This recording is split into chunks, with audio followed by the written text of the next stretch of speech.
একটা ষড়যন্ত্র চলছে আজ কিছুদিন ধরে, না জানি জীবিত অবস্থায় আবার দেখা যায় কিনা যে দেশ এখন আর আমাদের হাতে নেই। পার্বত্য চট্টগ্রাম অঞ্চলের কয়েকটা জেলা এবং মায়ানমার এবং ভারতের কিছু অংশ নিয়ে সাদা চামড়া যারা আছে, আমি নাম নিলাম না, এরা কিন্তু গোপন আন্দোলন চালিয়ে যাচ্ছে একটা স্বাধীন খ্রিস্টান রাষ্ট্র ঘোষণা দেওয়ার জন্য। ওদিকে মায়ানমারের কিছু অংশ, ভারতের কিছু অংশ, বাংলাদেশের চট্টগ্রামের রাঙ্গামাটি, বান্দরবন, খাগড়াছড়ি, এই কয়েকটা জায়গা নিয়ে, দক্ষিণ সুদানে যেমন দিয়েছে কিছুদিন আগে, ইন্দোনেশিয়ার পূর্ব তৈমুরে দিয়েছে কিছুদিন আগে। জীবিত অবস্থায় যদি ওটা আবার দেখে যাওয়া লাগে যে বাংলাদেশও ভাগ হয়ে একটা দক্ষিণ সুদানের মতো স্বাধীন খ্রিস্টান রাষ্ট্র চলছে, এটা দেখে যাওয়ার আগে মরে যাওয়া ভালো। কারণ যে স্বাধীনতা, সার্বভৌমত্ব অখণ্ড রাখার জন্য, অক্ষুণ্ণ রাখার জন্য হাজার হাজার মানুষ জীবন দিয়েছে, লক্ষ লক্ষ মানুষ, লক্ষ লক্ষ মানুষেরা ইজ্জত সম্ভ্রম হারিয়েছে, সেটা যদি এখন চর্ম চোখে দেখে যাওয়া লাগে, এত চেতনা করে কি হবে? অনেকে চেতনার দোহাই দিয়ে বিভিন্ন কাজ করে যাচ্ছে। চেতনা আপনার থাকছে না, তো চেতনাটা কাজে লাগান। আল্লাহ সভাপতির উদয় হওয়ার তৌফিক দিন, যদি কপালে হেদায়েত থাকে। এজন্য ষড়যন্ত্র যা হচ্ছে, নাক কান চোখ মুখ খোলা রাখা দরকার আমাদের। যে যেখানে আসি ওই জায়গা থেকে যেন জ্ঞান অর্জন করার মাধ্যমে, দক্ষতা অর্জন করে ওই জায়গাটা আমরা ঠিক রাখতে পারি আঞ্জাম দেওয়ার মাধ্যমে। আল্লাহ পাক বলেন তাকওয়া অর্জন করো। এখানে আমি 9টা বিষয় পেয়েছি। তাকওয়া অর্জন কিভাবে করতে হয়? আল্লাহর নিষিদ্ধ কাজগুলো ঘৃণা ভরে ছেড়ে দিতে হয়। যে যেই কাজে আসি ওই কাজের দক্ষতা অর্জন করে, জ্ঞান অর্জন করে ওইটা বাস্তবায়ন করতে হয়।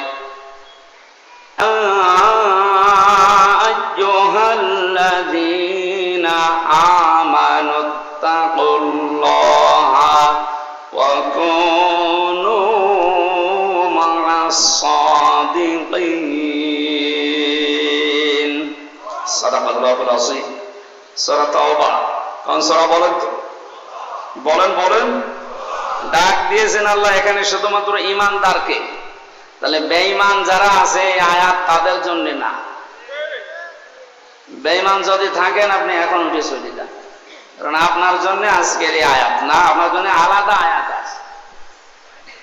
বেঈমানদের আল্লাহ ডাক দেয়নি ইয়া আইয়ুহাল্লাযীনা কাফারু, আল্লাহ কাফেরদেরকেও ডাক দিয়েছেন। সুতরাং আয়াত যেহেতু আজকে পড়ি নাই, ওইটা আপনাদের জন্য না। এখানে যারা বেঈমান আছেন চলে যান। দেখেন তো কত চলে যাচ্ছে,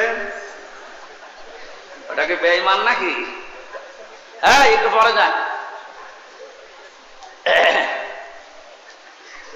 এখন আমার প্রশ্ন যে আমার ভেতরে ঈমান আছে কিনা আপনি বলেন তো। আমার তো জুব্বা গায়ে আছে, পাগড়ি মাথায় আছে, এত বড় সুন্দর সুন্দর টুপি মাথায় দিয়ে আছে, আমার হাতে তসবিহ আছে, আমার ঈমান নেই মানে না। সাহাবী প্রশ্ন করলেন, হে রাসূল আমার ভেতরে যে ঈমান আছে আমি কিভাবে টের পাবো? নবীজি বললেন, ইযা সাররাতকা হাসানাতুকা ওয়া সাআতকা সাজ্জিআতুকা ইলা আখিরিল হাদিস, রাহু ইবনে মাজাহ। বিশ্ব নবী বলেন, উম্মত হে আমার সাহাবী, তোমার ভালো কাজগুলো যখন তোমাকে আনন্দ দেবে, খুশি করবে, আর অন্যায় কাজগুলো যখন তোমাকে কষ্ট দেবে, তখন বুঝবে তোমার ভেতরে ঈমান আছে। এ বাংলাদেশে আজ সবার কাছে ভালো কাজ ভালো লাগে, আসতে বলে। খারাপ কাজ যেটা আল্লাহ বিরোধী, সমাজ বিরোধী, এরকম কাজ সবার কাছে খারাপ লাগে। অথচ নামের আগে মোহাম্মদ আছে, নামের শেষে হোসাইন আছে। নামের আগে মোহাম্মদ আছে, নামের পরে হোসাইন আলী লিখা আছে, এর ভেতরে ঈমান আছে না? বিষয়টা এমন না। ভালো কাজ আপনার কাছে ভালো লাগা লাগবে, আর অন্যায় কাজ হলেই সেটা আপনাকে কষ্ট দেবে। যদি আপনি এই থিওরির উপরে থাকতে পারেন আপনার ভেতরে ঈমান আছে, আর এই দুইটার বাইরে গেলে আপনি 14 বার হজ করে আসলে আপনার ঈমান নেই, আপনি বেঈমান। তাহলে এখানে যারা ভালো কাজ ভালো লাগে তারা বসেন, অন্যায় কাজ দেখলে যাদের কষ্ট হয় ঈমানদারকে আল্লাহ ডাক দিয়ে দুইটা আদেশ দিয়েছেন, ইত্তাকুল্লাহ, আমি আল্লাহকে ভয় করো, ওয়া কুনু মা'আস সাদিকিন, আর দুনিয়ায় যারা সত্যবাদী তোমরা তাদের সঙ্গে থাকো। এখানে আদেশ কয়টা বলেন বলেন? এই আদেশ কি হামজার আদেশ?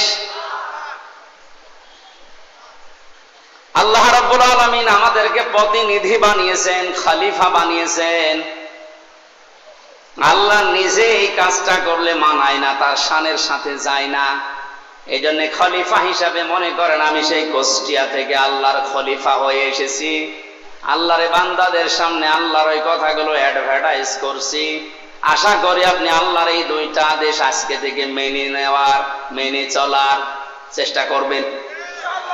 এক নম্বরে ইত্তাকুল্লাহ, আল্লাহকে ভয় করো। প্রশ্ন আসতে পারে, জন্মের পর থেকে শুনছি আল্লাহকে ভয় করো, ভয় তো করি না।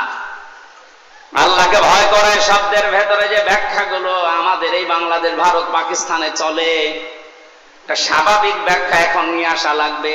ইত্তাকুল্লাহ, তাকওয়ার ব্যাখ্যা আধুনিক ভাবে সব চাইতে সুন্দর ব্যাখ্যা আমার কাছে মনে হয়।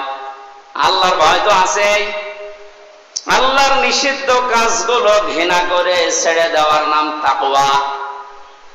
এবং যেই বিষয় আমরা আছি দুনিয়াতে, ওই বিষয়ের উপরে দক্ষতা অর্জন করে, ওই বিষয়ের উপরে জ্ঞান অর্জন করে ওটা দুনিয়ায় কাজে লাগানোর নাম তাকওয়া।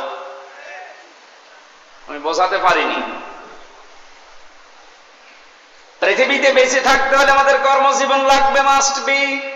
যেই কর্মজীবনে আছি ওই জায়গায় যেন ওই বিষয়ের উপরে দক্ষতা অর্জন করে, জ্ঞান অর্জন করে ওটা সুচারুরূপে আঞ্জাম দিতে পারি, ওইটার আরবি নাম তাকওয়া। এই তাকওয়া বাংলাদেশে আছে? বলেন। যে বিষয় জানি না আমরা, আর ওই বিষয়ে ওকে ওই চেয়ারে বসিয়ে দেই, এটা একটা জুলুম। সারা জীবন লেখাপড়া করেছে কৃষির উপরে, ওরে ধর্ম মন্ত্রণালয়ের দায়িত্ব দিয়ে বসে আছে। ধর্ম কি জানে? ওরে দেওয়া দরকার ছিল ধান কয় মনে কয় মন হয়, কয় বিঘাতে কতটুকু লাগাতে হয়, ওই দায়িত্ব দেন। কারণ অনার্স মাস্টার্স করেছে ওইটার উপরে। তাহলে তাকওয়াটা আজ আমরা কোন জায়গায় দেখতে পাচ্ছি না। যে বিষয় আমরা আছি ওই বিষয়ের উপর আমাদের জ্ঞান নেই অধিকাংশ মানুষের। আমি এই চেয়ারে বসার আগে, এটা একটা আমানতের জায়গা, এই মঞ্চগুলো একটা আমানত। এখানে বসার আগে আমার যতটুকু দায়িত্ব, এখানে যা দরকার ওই বিষয়গুলো কোরআন থেকে, হাদিস থেকে চিন্তা ভাবনা করে, গবেষণা করে, পড়াশোনা করে এসে বলা।